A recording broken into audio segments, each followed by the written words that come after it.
Hey, encouragers. Whoa. Now, this is uncharted territory. So I pre-recorded this podcast at a time when we weren't experiencing the COVID-19 virus. So as you listen, take what you can from the recording, but remind yourself this too will pass. There are sunny days ahead.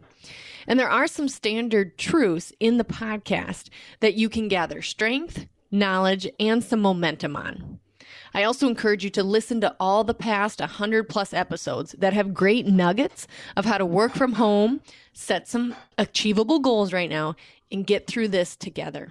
Remember in everything you do for the next couple of months to breathe both grace and forgiveness in the same breath. We will need both of them. Breathe out grace and forgiveness, all within the same breath. We'll need both with ourselves and with our families and friends. My next series, I will break down what the virus has meant for both my businesses and do some writing with how I can help you stay encouraged. Remember, encouragers, we got this.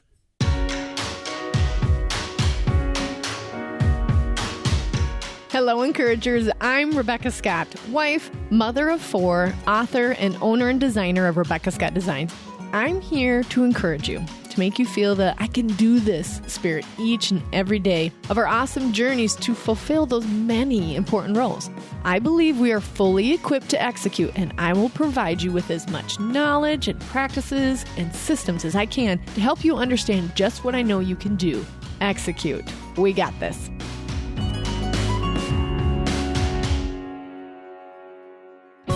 Hello, encouragers. On the podcast today, I've got a fun guest, and I spent the majority of my Christmas break reading her book, which in one respect is pretty amazing because I almost always listen to audio versions of books, and I pretty much only read self-development, self-help books. Every once in a while, I will read something else, but there was something about her cover and everything that I had to read this book. She had me as a guest on her podcast, and then she sent me her book, and I thought, oh, this would be a perfect read. And I ended up laughing, and it wasn't just, forgive me, Rebekah, as I introduce you here, I don't mean just self-development, because I learned so much about you and how to do things, but I also learned about, oh my goodness, how relatable you are and how relatable the story is to all of us and how important it is to connect to our roots and stay true to who we are. So that is a basic recap, but you guys have got to read the book and we will talk about it here throughout the podcast. But it was just a wonderful, wonderful experience for reading a good book that wasn't the audio version. So everybody, I'd like you to my goodness. I printed this little part off here, Rebekah, because this is just, there's so many words in here, and my listeners know that I'm really big on the words that you use. So I have to read this because this will crack you up. So the words that I pulled out of it. For Rebekah, you guys, meet Rebekah Undem, a speaker and coach for ambitious small-town women who want to live big without changing zip codes. Rebekah helps them find calm in the chaos of running a hectic household while pursuing a meaningful career. Sound familiar? I think so. So welcome, Rebekah. Oh, thank you so much. I had so much fun when you came on my show, and I'm super thrilled to be here. And that was such a, I think that might be the most glowing review of my book ever. So my goodness, God. Thank you. Yeah, and I'm super humbled. Thank you. Well, that's so good. And the thing that I love about this paragraph is so many of the words: ambitious, check mark. Don't want to change zip codes. Yeah, check mark. I love my country roots. Finding calm in the chaos, check mark. Right. Hectic household. Yeah, sometimes. And then you end it with the best thing is, I love the word pursuit. So pursuing a meaningful career, something that means something. So my gosh, if that doesn't tell you anybody, especially listeners, of her writing style, this paragraph will do that. So stay tuned. We got some fun questions for Rebekah. Okay, awesome. Rebekah, will you tell us where you are from and what your family looks like right now? Yeah, so I live in a farming community in southeast North Dakota. It's called Oaks, Oakes. There's an E in there, even though all of our community names, our street names are all trees. So I really don't know I don't know if someone misspelled Oaks, like the trees, but anyway, that's the name of my town, Oaks, North Dakota. It's population under 2,000. And this was where I was born and raised. And then, as you know, in the book, I was gone for close to, a full decade, going to college and doing what I thought was going to be my whole life. And then we moved back, and I've been back now for 11 years. My husband farms my family's land. So that was an interesting development too. We came back to farm my family's farm. Mm-hmm. So, and my family now looks like when we moved back, it was just me and my husband. And now we have 3 kids. So my oldest son, Andrew, is 10. My middle son, Carter, is 8. And my bringing up the rear little girl is 5. Brynley is her name. I didn't realize they were 10 and under. I thought you had a teenager in the group. So this is interesting. No. Yep. Nope. They're young. They're young still. Yes. And I have almost a 5-year-old as well. And are you having, side note, listeners, are you having a harder time? Well, she'll be 5 in a couple months, so she's not in kindergarten. But I have the hardest time thinking about her going to kindergarten. It's funny, obviously in the book, I talk about how brutal it felt when my oldest went, because I was pregnant. I was very pregnant with our daughter. Okay. And that was just, I absolutely was the mom, like crying. He walked out and he turned around and looked at me, and he just looked so small, just so small, yeah. So tiny. And then he turned around and he just walked out, and I was like, oh no, they're going to devour him. I felt, and I was very hormonal. So partly, that's part of it, but I am a very emotional person. So yeah, I definitely have those feelings right now. My daughter is in preschool. She's in preschool. It's full days, 3 days a week. And so I just keep thinking, like, I really have to cherish these days that she's home with me. And being an ambitious person, I've always struggled with that balance. I just think it's a big challenge if you're a person who wants to pursue work outside of that beautiful role of motherhood. And I've always felt that way. So, the imagining now her going, you just don't have that time. It's hard. Yeah, I definitely am having a hard time. Mm-hmm. I find myself lingering longer because I do, work from my home. So she works right next to me, but I find myself lingering for our lunch break, and we call it the game time break. And, yesterday we threw blueberries in each other's mouths, and I'm like, okay, that's good. That's a good plan, Becca. Set it up like a Hallmark movie so you make it really bad for yourself. It's going to be difficult, but it will be good too. Because like you said, I also have value and exciting things outside of just motherhood that I am excited to be able to pursue without so many day commitments. But it's just I don't even know if I use the word difficult because I'm big on words too, but it's just a change that I might do it kicking and screaming. Yeah. Well, I have this, one of my best friends has always said to me that she was never the mom to mourn these moments. She said, I'm always a what's next mom. That's how she described herself. She said, I get so excited for what they're going to get to do next. And I think that's a cool reframe. Oh, yeah. It kind of helps ease the mom heart a little bit because, ultimately that's our job, right? We're raising humans to release them out into the world. And so these things, as heart-wrenching as they can be, I guess, they're necessary steps for them to become who they were created to be. So absolutely. And we do have to, give them wings. Yes. I'm just going to give them a co-pilot, and that's me. So, okay. Well, thank you for sharing with us about your family a little bit. Yeah. So from the book, I kind of wanted to know what came first for you. Was it your podcast? And tell us a little bit about that, or was it the book? Actually, I had embarked on the journey of becoming a speaker. And so I have to kind of clarify that a little bit. I was already a professional trainer by trade. That was what I did for work. I did communications training and leadership training, and companies would hire me to work with their employees. So that's just totally part of who I am, that feeling of like teaching, guiding, being up in front of a room, it's just totally my jam. And honestly, from birth, it's like who I was. And the only time I got off track was when I didn't listen to those signs, right? There's guideposts, I think, for all of us. And so I was already doing that, but I had this, especially with the move back home, there's not corporate headquarters in Oaks, North Dakota.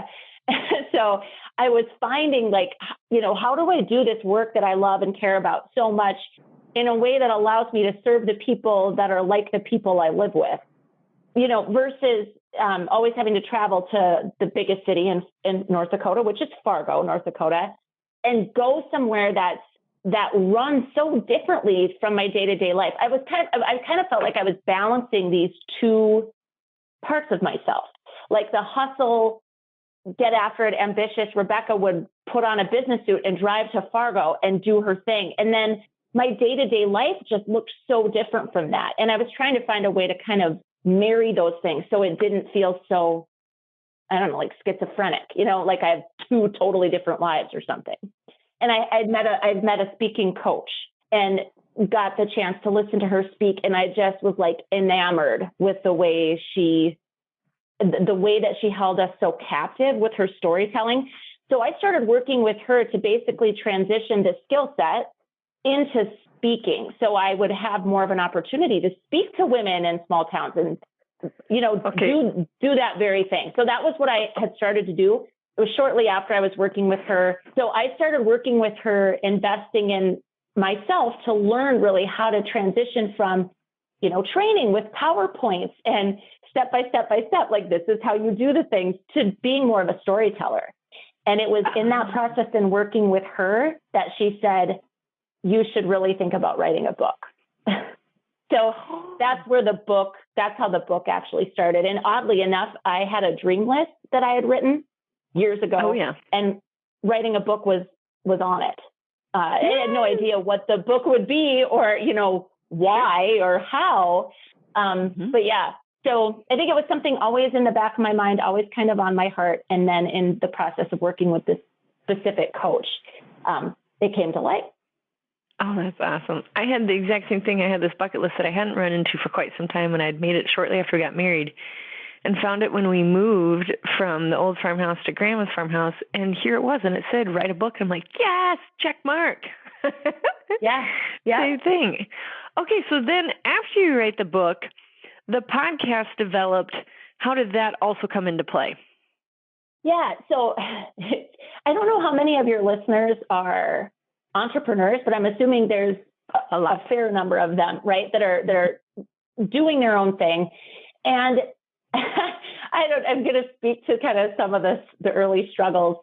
It's like you start out and you think, okay, so content creation, I guess, is really where this came from. Like you have to create content if you have a business, and how do you share that? Is it a blog? Is it what's the medium? What's the mechanism? And so originally, how Mommy got her groove back was originally a blog. And that's kind of how it pivoted. But for me, the podcast came about because so the first thing I would just say, I have a mastermind group, a business mastermind group that these women are all over the country. Mm-hmm. And working with them, they really helped me. They just said, why are you not creating content that showcases who you actually are? They said, you're conversational. This is who, and also, if anybody wants to hire me as a speaker, all they have to do is listen to the podcast. They know exactly what they're going to get. They know, and I'm not the right fit for everybody, Rebekah. Like I know that. Sure. Obviously, right. We're not everybody's cup of tea, but if people that are looking for somebody that's just really honest and conversational, they would know what they're getting by listening to the podcast. So the podcast came about, it was about a year ago that I started thinking like, why am I not doing a podcast versus having something kind of one-dimensional, which is just my writing? I love writing too, but that was where it came about. And there's so many cool people that I get to visit with, you being one of them. Like, it's so much fun. It's so much fun, and I love it. And it's such a great medium for your voice style and your speaking style, especially since you are a speaker, that they can very quickly pick up on rhythms and conversational styles and story styles, and like, oh my gosh, this gal is so relatable. That was brilliant to start the podcast for that medium. That's amazing. And it's called the Small Town Big Talk Show. And obviously, like, anybody can find it on, all of the platforms. Yes. But I think you and I talked about this, that superficial conversation doesn't do anything for me. I realize that a lot of us think you have to do it to a degree, but I love to get into real conversation with people and do it quickly. And this show is called Small Town Big Talk for that very reason. So we can get on and talk about things that, that matter to people. And it's been one of my favorite things. It's so much fun. One of my favorite things to ask people to get into deeper conversation with them than just the pleasantries, which believe me, guys, I'm trying not to sound like a bull in a china shop. I understand that there are pleasantries that have to be exchanged. But sometimes if I don't know them super well, but we are going to spend some time together, instead of asking, talking about the weather, or for whatever reason, a lot of people talk about alcohol. I'm like, what? I don't care how you take your drink. I don't understand. Not that I'm against it, but I don't understand how this is going to impact either one of us to know what we like to drink. So I always think, what are you working on? And so if I have a little bit more time, I'll say, so what are you working on right now? And it's fascinating because all you have to do is just listen, and they'll be like, oh, you know what? And I'm a big believer in you already know everybody you need to know. So all of a sudden you're opening up. They are opening up about these things that they may need to solve, that they're working on, and you may have the answer. Not that we are superior, but just that God placed you in their life in that moment to offer whatever that might be that you have learned or who you know. So I love the idea that your podcast gets to the meat of that, especially in a small town where it can be kind of what would be the word, catty and small talk and gossipy. So how do you raise yourself above that talk is by asking deeper questions like, hey, what are you working on? Now, as we're talking about the small towns, Rebekah, why do you think it is so important to live bigger than our zip code? Oh, well, so anytime I think about answering this question, I want to tread lightly and obviously respectfully, because the last thing I want is to add to the idea that rural America is backwards, that we're not progressive, that nothing interesting or, innovative ever happens here. I just don't believe those things to be true. On the other hand, I do believe that because there's just fewer people to distract everybody from, it can be hard if you are an ambitious, and I use the word ambitious because I don't think ambition's a dirty word. I think, and again, if people, like, there are people that were meant to be on the earth, on the planet, to get a job and keep it for 40 years. There are people like that. And God bless them, and we need them, right? But when you're not wired that way, and you feel like the majority of the people around you are, you can really feel like a fish out of water. And so those are the people I'm trying to reach with the message of just, you can live big in your small town. Your zip code doesn't have to define the size of your life, because we live in this amazing world where we're all connected. And so if those are things, those are ideals, or those are dreams you have for yourself, you don't have to shrink the size of your dreams to fit the size of the community you're living in. And it's going to be hard sometimes. Like, people aren't going to get you. That's 100% true. But when and this is why I think, this is why we do things like this, like it's called the Encourager podcast that I'm talking on, right? It's to reach out and talk to that woman or man that's feeling like an outcast and saying, you're not crazy, you're just different. And that's totally okay. And it is something to celebrate. I also think those are the people that are going to keep rural America vibrant. You're the ones that are going to try new things and shake things up. And we need that. Every community, every group, every organization needs people like that. Absolutely. Absolutely. And especially because we are the encouragers, to encourage that, even if it's something outside of the normal, encourage it. Ask them more questions like, oh my gosh, what made you think of that? What made you want to do that? Stop just stifling it because you don't think it will fit. It may be just the thing that needs to fit in that small town. Right. And one of my core beliefs is that there is just latent, untapped potential throughout our small communities. And we just aren't doing a good enough job of asking those questions. I think one of the biggest things that holds us back in small towns is that we assume we know everybody and we assume we know everything about everybody. And we don't. No. I mean, I do that in my own household, right? I mean, the closer a person is to us, the more we tend to assume we know. And it's so sad because really we never fully, completely know another person. And we all change and we grow. So my husband, like how he responds to something today, he may not respond the same way tomorrow. And if I really want to know where he's coming from, I have to ask him questions. I think asking good questions is like the key to so much of our conflict, so much of our, the challenges that we have, just asking and trying to understand where people are coming from. Yes. That's one of the things that I think in small towns, it holds us back the most. Yes. Oh, so good. That's so good. So you obviously have a super positive mindset on things, that you're not stuck in Oaks, North Dakota. You're thriving in Oaks, North Dakota. So obviously your mindset is bigger than just the size of the town and even the towns around it. But how has that influenced the reality of small town America? So how do you encourage those within Oaks and those that you speak to live, to have the same kind of mindset that you have about small town America and reversing it, that this is an incredible opportunity for you? Well, I think outside of just continually saying these same things over and over, I really do take seriously that we live by example. Even in my household, I can tell my kids, you are capable of anything. You can accomplish anything. But if I'm not living that way, they're only going to do what I show them. Because kids really aren't that good at listening. Modeling is it's about watching, right? So wherever I go, I try to bring that positive energy to the groups that I'm a part of. And honestly, sometimes I get worn down. I mean, I get worn down too. We all do.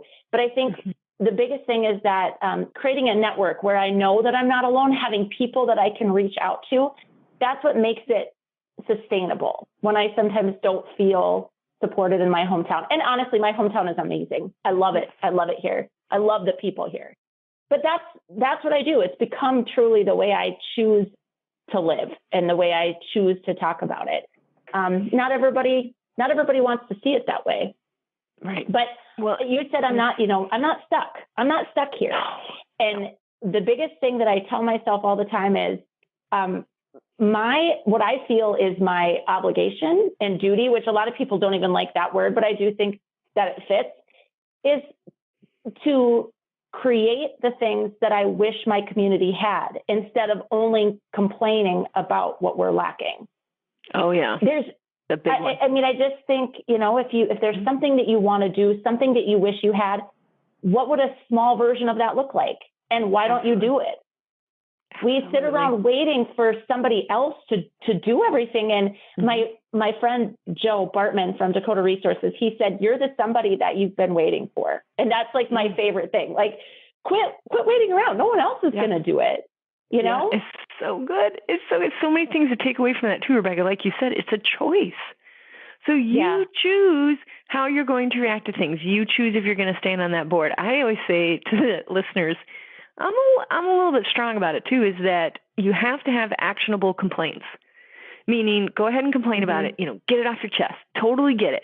But then at least have one step towards taking an action on that complaint. So I don't understand why we do not have a pool in town. It doesn't make any sense. We have this many kids and the municipal, they need whatever your complaint is. Okay, get it off your chest. Now, take one action step towards it. Create a survey and release it to your zip code or whatever it is. But don't just complain, because then you do get in the stereotypical small town feel. But if you took action on it and just started a survey, is a great way to start it. Do a post on Facebook that's not complaining, but being positive about whatever the change is that you think could happen. And it's like Rebekah said, you could be that somebody. Yeah. You know, it's like that Christian song when they talk about God in the end says, I created you, because you're asking like, why this and why this and why this, God, and why is this happening? And he's saying, I created you to go and solve that, to go and figure that out, to be the hands and feet of me. It's not always going to be my direct miracle on it. It's going to be working through you to get the miracle. Yeah, it's stewardship. It's stewardship of the gifts and the talents and the skills that you have. And the things, I've said this so many times to people, that if there is a dream or something that's on your heart, it was given to you for a reason. And, you know, not everybody, like writing a book is a great example of that. Not everybody wants to write a book. And so if it was put on your heart to do that, then do it. Be a steward of that inspiration, be a steward of that dream. And I just think like that's to me, again, I think all of us have these beautiful gifts. And the biggest thing that we do is we shortchange ourselves by assuming we know like what people are. And everybody's full-time job, like the people that do have the 40-hour a week, you know, kind of set jobs, that's just what they do for their vocation. There might be a million reasons why they're choosing that, but they have all these other things that light them up, or all these other passions that they're capable of. And we don't know what those things are. And I just think, can you imagine what your community would look like if everybody was, okay, I'm getting so soapboxy here, and I'm sorry, but I really feel like I love it. Well, when people feel like they have a way to contribute those, that their time, their talents, their treasure, when people feel like they can contribute and they're good stewards of the things they've been given, it lends to a sense of belonging. Yes. And then when people feel like they belong, that's when your community feels like Mayberry. You know, I mean, that's the small town thing that we can achieve because we actually have that proximity to one another. It's way harder for big communities to accomplish what we're talking about because there's too many people and there's too many things vying for their attention. This, to me, it's like, I think the key to small town success is the people that already live there. Not attracting the new thing from outside, but looking internally and saying, gosh, what if we did a gifts inventory? What would a gifts inventory of this community look like? And what could we accomplish if people were able to really tap into that? Oh, it's so true. It's so good. Well, I will stand on the next step to your soapbox every day, Rebekah. It's, you know, I get that then in like all of this sounds really great in theory, and like in reality, what does that look like? But it's thinking of small ways. Like you just said, maybe it is just throwing it out on Facebook and asking a question. Maybe it's when you sit down next to your fellow basketball mom, you ask 4 of them, you know, the question that's on your heart. We overcomplicate it a lot of times. For sure. By thinking it's got to be huge and big, and, you know, it doesn't. I think it's one of those, my mom says this a lot, is like we overcomplicate it and we go to what the end result is. For example, Rebekah gets an idea, I'm going to write a book. She didn't even know at the time what it was going to be. Same with me. I wrote it down, no idea, but it was laid on my heart. But at the time, I wouldn't even have that language. I would just said, I'm going to write a book. I don't know why. I didn't know any of the details. So I didn't think through to the last thing. You don't have to do that. You don't have to do that. You just write down what's been laid down, and eventually the details will be revealed to you, or you'll start making the details because you'll start circling it. But the biggest obstacle to the complaining, if you're not doing anything about it, is that you're just overcomplicating it. Just start simply. Just make one step, one post, one question to the basketball mom next to you. Is like, have you ever thought about this? For example, we had some problems with our bus depot here, and I was sitting next to a mom during basketball practice. I was like, I don't understand this. And it was kind of a complaint, but kind of like, I do want some understanding. And she was like, oh, I called the bus barn and I figured out who the owner was and why this is happening. And all of a sudden, my world was so much larger, and I felt so much more of the belonging, like, oh my gosh, I didn't know that was going on. So I actually felt sympathy for what was going on. And I also knew some things that some models that they could follow. Like, isn't this similar to like a city bus system? Like, there's another model here. Why have they not considered that? And she's like, I'm not sure, but we're probably missing something. We were humbled too, like, well, we've got to be missing something. But she said there's an open, I don't know what they would call it, an open forum or whatever, where you can go, open meeting, and you can suggest things and then they will reply back or whatever. And I thought, oh gosh, see right there, instead of going on and complaining about how it stinks, the bus system stinks or whatever, it was like, oh, actually we could make a difference if we appeared at the meeting. Like that's all you have to do, everybody. Right. And you just touched on something that I think is so important too. We often are working with a very limited set of information about the things that we're seeing. Like we're only seeing what you think of how nuanced every single person's perception even of the same thing is, because we're all different people. I mean, just to start. But then, like you said, there's often things going on behind the scenes that if we were privy to, and maybe we won't be privy to, but if we ask the questions and they tell, like, whoever the they is, like if it's your school or, your government, your city council, any of those people, we have to put ourselves in the way of learning first. Like, instead of just judging the one thing that we see or the way that we're perceiving it, we need to ask better questions. Again, it just goes back to asking questions, trying to understand the missing pieces and the things that we don't know, and then we can actually help one another. Yeah. But complaining about it rarely does any good. I mean, oh my gosh, no, honestly, it just gets you in a rut. Just take one step towards whatever that is, and it's usually just asking, like you said, the right questions or any questions at all, but less on the complaining side and more on the solving side. How could we solve this together? Yeah. Well, and I think just honestly, from a curiosity standpoint, saying, I want to understand the current situation, because a lot of times the problem isn't what we think it is. Yes. Right? There's other things going on, and the problem is deeper and more, again, nuanced than what we're seeing. So just actively listening and actively asking questions to better understand is such a great place to start. Well, and I think it's also a trickle effect of if you are questioning it, someone else has questioned it, or someone has a dream and they cannot realize that dream until the question has been posed to you and you start asking the question. So there was a need for a preschool in Valley Springs here. And there was plenty in a town, Brandon, that's just 15 miles from us, like tons of selection. But I kept thinking there is tons of families in Valley Springs that need a preschool. Why is there not a preschool in Valley Springs? So I submitted a survey to the zip code, and I asked the school if I could have permission to, put it in everybody's backpack, and they allowed it. And I got the questions back, and it turns out there was like 29 kids who could come if we could start this. Well, then I was like, what's my next move? So I asked the school board in Brandon, and they said, you got to go to the city of Valley and talk to them about it. So I did, and I learned so much more about cities. And by the way, everybody praise God if you are an entrepreneur and you don't have a bunch of red tape, because this lady was not meant for red tape. I was like, wait, what?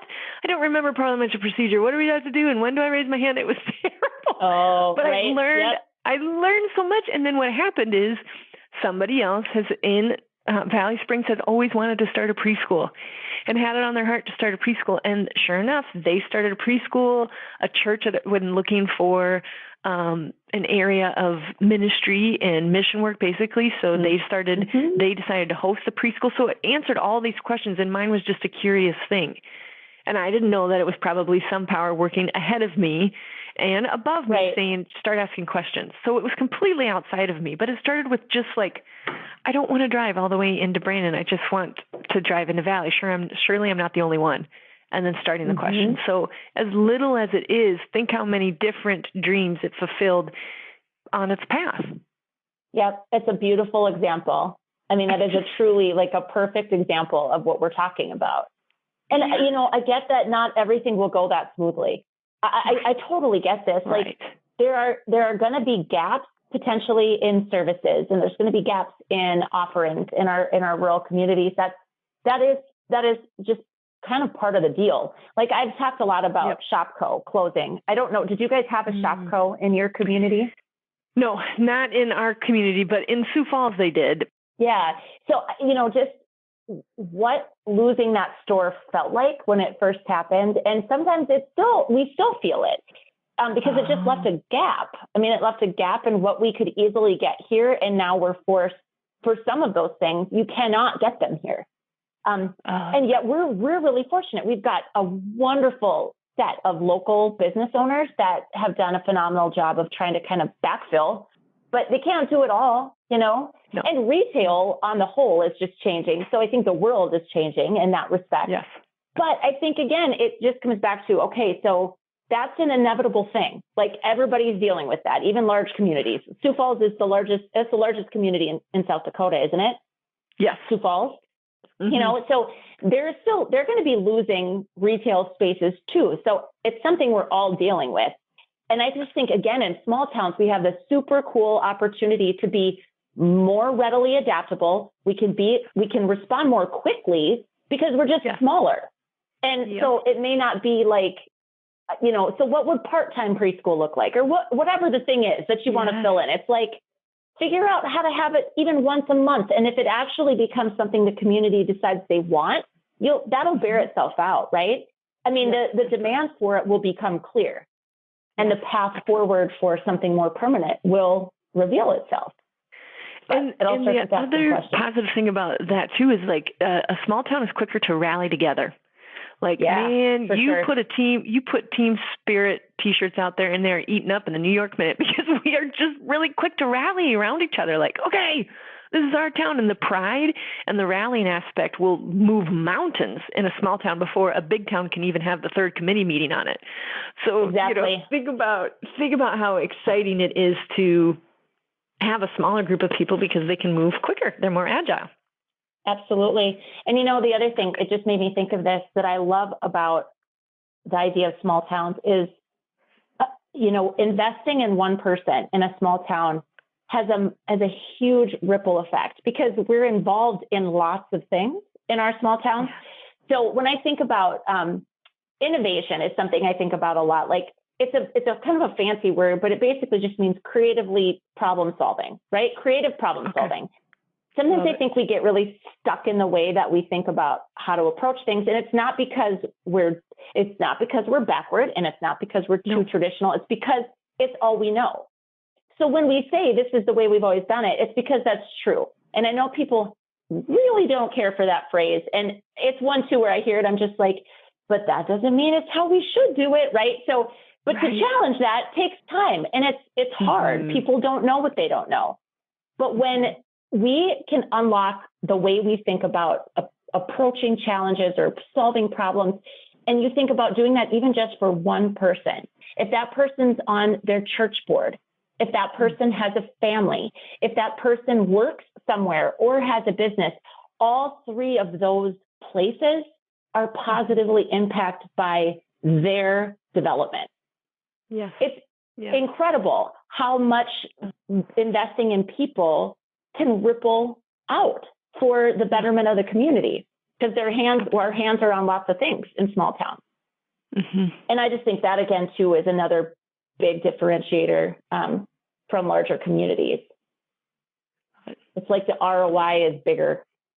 A dollar invested in people spreads further and faster. Yeah, so that's a great way of putting it. That's an excellent way of putting it. Oh, well, this has been so encouraging, if I dare say so, because it just allows us to think, outside of our zip code, think larger. And, a going theme between this language was just small steps. You don't have to think it all the way to the end. Stop the complaining and start the solving. Think through what kind of changes you can make and what kind of platforms you need to spread your message. Maybe it's a podcast. Maybe it's the book that you've always wanted to write. Maybe it's a blog. Whatever that looks like, just start small. Take that first step, and there are loads of people within your small town that will rally behind you, support you, and help you get to whatever it is you're trying to get to. Exactly. Awesome. Rebekah, how do our listeners follow you, give us your podcast? I know you're still blogging, and access to your book, or anything you would like to share with our encouragers. Yeah, so my main website is just RebekahUndem.com, my first name, last name.com. And there you'll find information about my speaking. My book is linked there. And then the talk show is linked there as well. And the podcast is called, again, the Small Town Big Talk Show.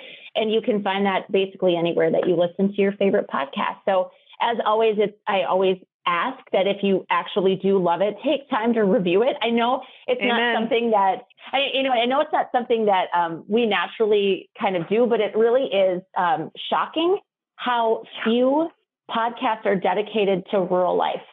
There really aren't that many out there. I've looked, I've tried to find them. And so it helps more of the people that need it find it if more of us rate and review it. So. Absolutely. And we will put all of her information in the show notes, listeners, so you can be sure to grab all of that. And then tell us a little bit, Rebekah, before we end here, about your weekend, I believe, that you do for women. Oh, yeah. So this is really a particular offer that I created about a year ago. And it's the idea of hosting a women's event in your small town. So you can do it at any time. It doesn't have to be a weekend. Okay. But it's like a 3-hour event. And I painstakingly went through the process of really trying to help a community that would want to do this pull it off. Because if I know one thing about small towns, it's that your businesses get tapped a lot for sponsorship and support for all the things. And sometimes it can just feel like way too daunting of a task to pull it off. So I provide like templates, and I provide the email scripts and the news release scripts. I try to give the host for their community, I try to give them everything they'll need to host a successful women's event. And a lot of women, a lot of our communities have women's groups already, and they don't even need all of that. But we still can customize what that event might look like for your town. So I love those conversations. The conversations don't cost anything. Like, reach out to me. You know, if women's programming is something that you want in your small town, then let's talk, because it's my favorite. It's my favorite thing to do. So yeah, they can just reach out to me on my website, and we'll schedule a time to chat about it. Oh, fun. Awesome. Well, thank you, Rebekah. Can you leave our listeners with some encouragement? This has kind of become my mantra and my tagline, but I just always want to encourage people to remember that the size of their life is not determined by their zip code. It's so good. Thank you so much, Rebekah. Until next time, encouragers, we got this. I know how you can start executing on all the things that God has equipped you to do. You can pick up my book at theencouragerpodcast.com and check out the store complete with book, journal, and the master course. Also, make sure to check out the resources tab where you'll get a hold of all the PDFs from the podcast. Thank you for tuning in, encouragers. Remember to subscribe so it's automatically on your phone. And please rate and review me. We got this, encouragers.